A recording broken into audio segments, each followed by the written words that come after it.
it is, the Friday Night Frenzy Playoff Edition. I'm Eric Albert. Tim McMahon and Andre Savage will join me shortly.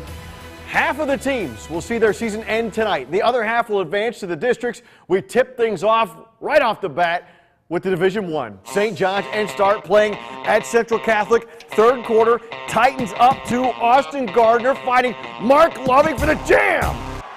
Even the Whitmer players impressed by what? Yes.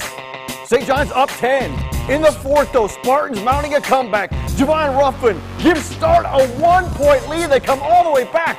Titans now down 2.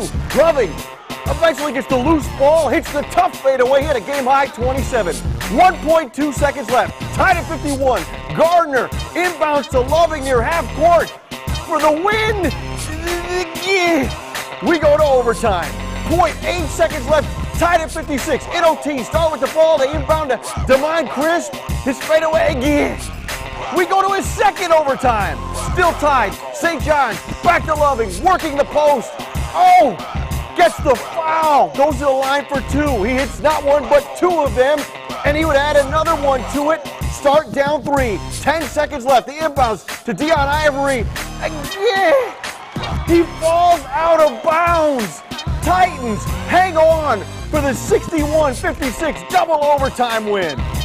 At the end of the first overtime and at the end of the game, they had the ball, so we had to definitely come through in the clutch with a defensive stop. I knew they would come out with a lot of energy, and we had to match the energy and intensity. It's pretty frustrating to watch, but they did survive. They did hang in, and you know, they did last week against Central. They came up short, but tonight, you know, they were able to pull it off. Unbelievable start. So here we go. Whitmer and Northview in the nightcap. How good would this be? Second quarter, low scoring. Luke Hickey hits a 3. Panthers up 8.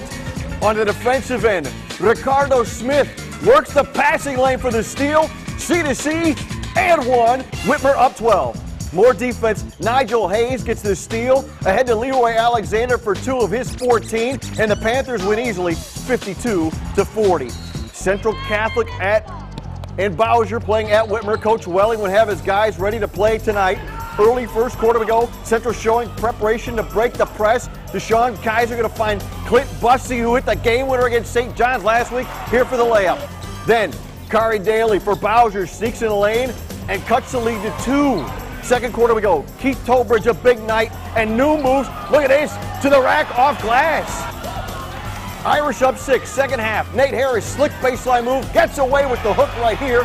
Central dominant throughout, though, ending the Rebels season 91-46. Rogers and Southview in the opener. Coach Earl not happy, and he should be. He knew his team lost to Southview earlier in the year. Darren Tucker, a tough shot. Rogers down 1 in the fourth quarter. Joey Vermilia finds Alan Gant, the future Michigan Wolverine, puts the Cougars up 3 late in the fourth. Southview looking to do it again to Rogers. Eventually, Gant on the other end. This seals it. The bucket, the foul. Southview knocks off Rogers for the second time this year. 60-50. Unbelievable. Anthony Wayne and Perrysburg meeting at Liberty Benton. Coach Borchert yelling. Time running out for Perrysburg in the first half. Bryant Bird from the corner. He hits the 3. Jackets up 5 at half.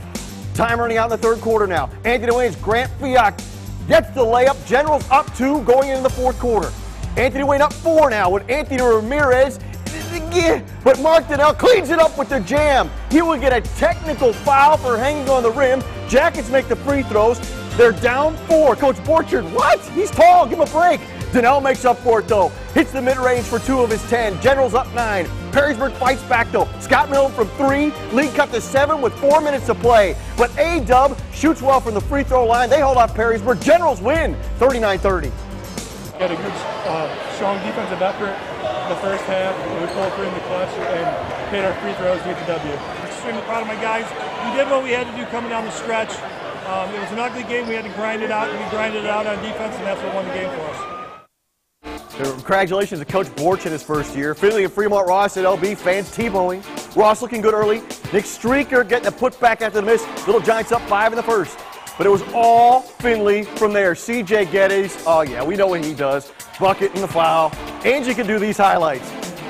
He's very large. The Trojans never look back. Adam twinning. We call him twinning all year. Somebody told me it's twining.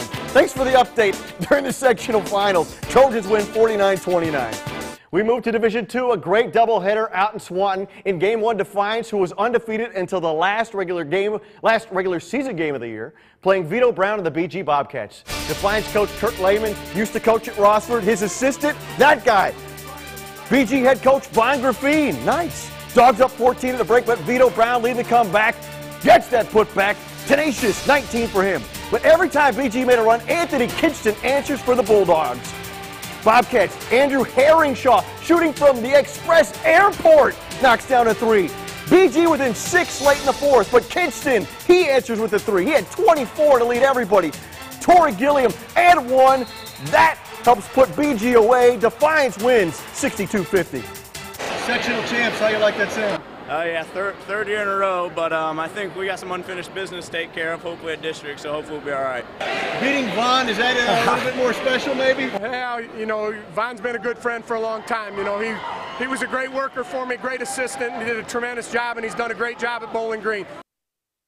But Defiance gets the win. All right, so Napoleon and Wauseon in the second. Coach Burke, oh man, having a conversation with Alex Walton after Walton got a technical. Second quarter, Wade Woolley dominating. He had 24, Indians up 12 at the break. Third quarter, Jordan Lauf missed the second quarter with foul trouble, scores 10 seconds into the half.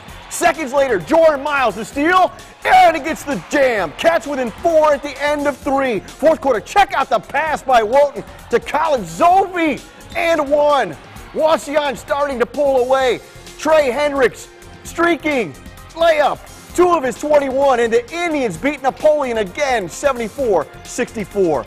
Clyde and Scott playing at Clay, a whiteout for Flyers students. Second quarter we go. Clyde's Derek Gray throws it up, an air ball, but Zach Warner will call it an assist. Flyers down 6, however. A little later, Scott on the break. D'Antonio Kennard misses the layup, but Marcus Gilmer that cleans it up. Gilmer not done yet. He gets a block at the other end. That starts to break. Kennard dish to Gilmer underneath. You got to reward the big man eventually. Back to Kennard. Kennard got the bucket. Scott got the win, 65-54. Sandusky, Perkins, and Woodward, Pirate students screaming, yelling, pointing. Perkins, Nick Williams in open court. Nice bounce pass to Mitchell Benke for the layup. Pirates up 3. Woodward responds. Delano McCabe, head fake, drive, 2. A 1-point game. End of the first we go. Perkins attacking the rim. Numerous shot attempts at close range. Eventually, somebody. How about Michael Ebert right before the buzzer? Perkins wins it 68-48.